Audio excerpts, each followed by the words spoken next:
Hello po? O bakit? Kumusta na kayo ng anak ko? Ano po kasi? May sakit po si Ampon. Hinahanap niya po kayo. Ano? Pakausap nga ako sa anak ko. Hello, Tay? O anak, kumusta ka na? Ayos ka lang ba? Oo naman, Tay. Malakas kaya ako. Mana ako sa'yo eh. Magpagaling ka, anak ka. Bibilan pa kita ng maraming toys. Opo, Tay. I love you, Tay. Ate, wag mong sasabihin kay tatay na may cancer ako, ah. Oo naman. Pangako. Pero sana wag ka nang gumaling. Hi guys! So, yun kakagising ko lang and tumawag na sa ate ko yung doktor dun sa may hospital, dun sa may pinag-swab testan ko nung sinugod ako sa may hospital dahil nilalagnat ako. And yon, positive ako sa COVID-19! Okay lang, di naman masakit. Konting sakit lang naman. So, yun, nung sinabi sa akin ni ate na nag-positive daw ako sa may nCoV-19, natakot ako kasi ayun yung kinakatakutang sakit ngayon eh. Tapos dumapo sa akin, nandito lang naman ako sa may bahay, nagtitiktok. Pero ayakong maging malungkot nung nalaman ko yun kasi kung magiging malungkot ako, baka lalo lang akong magkasakit. Kaya yun, happy-happy lang. Go mga virus ko! It's my year! Sige lang, dapuan nyo lang ng virus ko yung mga pasaway na tao dyan. Lalo na yung mga hindi nagpe-face mask at hindi sumusunod sa protocol ng gobyerno. Para 14 days silang quarantine. Masyado na atang bida-bida tong bagong santa na sakit na to. Kaya nga friend, tinatalbugan ka na niya. Mas kinakatakutan na siya kaysa sa'yo. Magsipigil kayong dalawa kung ayaw niyong ipakagat ko kayo sa mga alaga kong lamok. Charot lang naman. Hindi maaari ito na parati na lang si coronavirus ang bida sa lahat. Kailangan natin siya makausap. O ano pang hinihintay natin? Let's go! Hep hep hep! Mag-face mask muna tayo. Baka mamaya tsugiin tayo ng coronavirus na yan. Tag-ulan na naman, humanda kayo sa'kin. Wag lulusong sa baha para di ko dapuan. Mga virus ko, mukhang mahihirapan ako makabiktima ngayon dahil naka-stay at home ang mga tao dahil tag-ulan. Pero di bale, habang may mga pasaway na tao, nasa akin pa rin ang corona ng universe. Ha ha ha! Sino to? Excuse me, sino ka? Hindi mo ba ako kilala? Ako si Corona Virus! Pwedeng umalis ka muna. Kasi you know, tag-ulan ngayon. It's my season. Ako dapat ang bida ngayon. At sino ka para paalisin ako? Isa ka lang namang virus na galing sa mga mababantot na daga kagaya mo. Pwede ba leptospirosis? Tanggapin mo na lang na mas malakas ako kaysa sa'yo kahit patag-ulan. Pero coronavirus, hindi naman ako nakikipagpalakasan sa'yo. Eh bakit gusto mo ko paalisin? Dahil makasarili ka. Dapat gantong mga tag-ulan, ako dapat yung bida. Pero nung dumating ka, ikaw na yung nagbida-bida sa lahat. Pwes, hindi ko nakasalanan yun kung mas powerful yung virus ko kaysa sa may virus mo. Ang akin lang naman, wag mo naman masyadong suluhin. Ang tagal kong hinintay nitong tag-ulan na to, lalo na pag may baha. Mas powerful yung powers ko. Pero bakit ganon? Ikaw pa rin yung napapansin. Sorry ka na lang. Mas malakas yung virus ko at mas famous na ako kaysa sa'yo. Ang daya mo! Wow! Rabies! Di ba siya yung kapatid mo?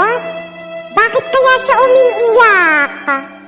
O aking kapatid, bakit ka naiyak? May problema ba?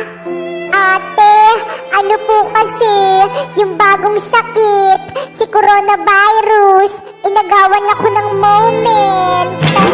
Ano bang ginawa niya? Ano po kasi, tag-ulan ngayon, pero parang hindi na ako napapansin dahil puro kay coronavirus na lang natatakot yung mga tao. Kapatid ko, wag ka nang malungkot. Hayaan na lang natin si coronavirus. Anong hayaan? Hindi niya ito pwedeng gawin sa atin. Oo nga, pare-pares tayong mga virus dito. Dapat pantay-pantay tayo. Hindi yung parati na lang tayo nilalamangan yung coronavirus na yan. Hi mga kapwa ko virus! Kumusta na kayo? Oh, coronavirus! Ikaw pala! Kumusta ka? Ito, okay lang. Famous pa rin hanggang ngayon. Ang yabang talaga. Bibi, may sinasabi ka? Ay, wala naman. Ang sabi ko, ang lakas ng virus mo. Ang bilis kumalat. Congrats! True! Mas malakas pa kaysa sa mga pipichugin yung virus. Pwede ba coronavirus? Bawas-bawasan mo yung pagiging mayabang mo. Rabies, nilagyan mo ba ng virus mo to si dengue? Tumatahol kasi eh. Anong sabi mo? Bye na nga. Ayokong makipag-away sa inyo dahil hindi ko kayo ka-level. Sige lang mga tao, mag-face mask lang kayo. Dahil kung hindi, matitikman nyo ang bagsik ng virus ko. Cancer. Ayan si coronavirus. Ang bidabidang virus. So, ikaw pala si coronavirus. Ako nga, anong kailangan nyo? Wala naman. Gusto ko lang naman itanong kung bakit ang yabang-yabang mo. Hindi ko naman kayo niyayabangan Hindi ko nakasalanan kung naiinggit kayo sa akin. Bakit ganyan ka magsalita sa akin? Baka nakakalimutan mo. Mas nauna kami kaysa sa'yo. Tapos yayabangan mo lang kami? Pwes, nauna lang kayo. Ako na ang bago. At isa pa, may ipagmamayabang naman talaga ako sa inyo. Hindi ba? Sabi ko sa'yo, Cancer, mayabang yung coronavirus na yan. Oo nga. At talagang nagkampihan pa kayo. Pare-parehas lang naman kayong mga weak. Manahimik ka, coronavirus. Wag mo akong utusan, Cancer. Hindi tayo magka-level. Bakit? Virus ka rin naman kagaya ko Baka nakakalimutan mo. Hindi lang ako basta-bastang virus kagaya nyo. Isa akong pandemya. Ganon. Pwes, huwanda ka sa akin. Inuutusan ko ang mga virus ko. Salbuhin niyo si... Patay. OMG! Ayan tuloy. 14 days tayong quarantine. Bakit ganun? Ang sakit ng lalamunan ko. Bakit ba naman kasi natin sinugod si coronavirus ng walang face mask? Kaya nga, yan tuloy, 14 days tayong quarantine. Hindi nyo naman kasi sinabi na kailangan pala mag-face mask. At isa pa, natatakpan yung beauty ko pag may face mask. Ano, aawayin nyo pa ako? Sabi ko naman kasi sa inyo, hindi nyo ako kaya. Madaya ka kasi. Hindi mo man lang kami binigyan yung face mask mo. Hindi naman kayo nang hingi Naririnig niyo ba yon? Bakit? Ano ang ibig sabihin ng tunog na yon? Paparating na yung ambulansya para dalhin kayo sa COVID facility. Bye! Ang akala siguro ng mga virus na kagaya ko, kaya nila akong talunin. Pwes, nagkakamali sila. Pero kailangan ko makahanap ng kakampi. Mga virus virus ko. Bakit ganon? Bakit parang hindi na ako famous ngayon? Mukhang kilala ko na kung sinong magiging kakampi ko. La la la la la. Hi! Pwedeng makipagkaibigan? Sino kang virus ka? Ako lang naman, ang virus na maraming bashers. Ako si Influenza, ang virus na influencer. Ay, bongga! True! Bongga talaga ako, lalo na ngayon taglamig. It's my season. Sino ka? Huwag kang mag-alala, influenza. Isa akong kaibigan. Ako si Corona Virus. Hindi kita kilala. Ano? Dapat kilala mo ko dahil ako lang naman yung kinakatakutan ng mga tao ngayon.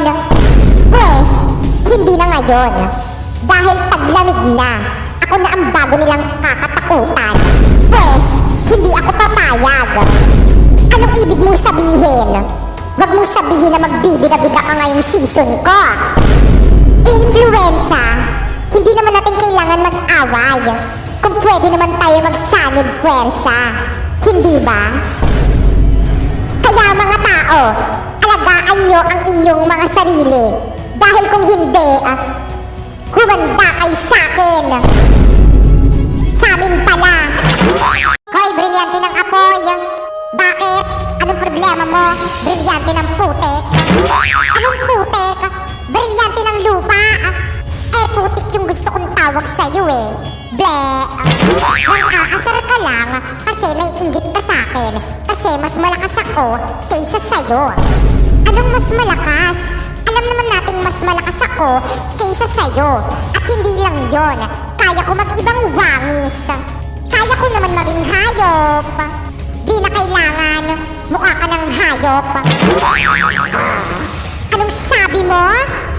Bakit hindi na lang natin pabotohin ang madlang people sa comment section para malaman natin kung sino ang mas malakas sa ating dalawa? At sisiguraduhin kung ako ang mananalo. Kapag hindi niyo ako binoto, ililibing ko kayo ng buhay. At kapag hindi ako ang binoto niyo, kita-kits na lang sa impyerno. Hoy, brilyante ng tubig. O bakit? Brilyante ng hangin. Did you know na ako ang pinakamalakas sa ating dalawa? Anong ikaw? Ako kaya? At isa pa, ako rin ang pinakamahalagang brilyante sa ating dalawa. Dahil kung wala ako, walang swimming pool ang mga tao. Ano? Ako ang mas mahalaga. Dahil kung wala ako, I'm sure, tigok yung mga yan. Pasneya! Bakit hindi na lang natin sila pabotohin sa comment section para malaman natin kung sino ang pinakamalakas at pinaka-importante sa ating dalawa? Wow! I'm sure naman ako ang iboboto nila. Diba guys? Dahil kung hindi, lulunurin ko kayo sa imbornal. At kapag ako ang hindi nyo binoto, ihanda nyo na yung mga ilong nyo. Dahil ipapasingot ko sa inyo ang pinakamabahong putok!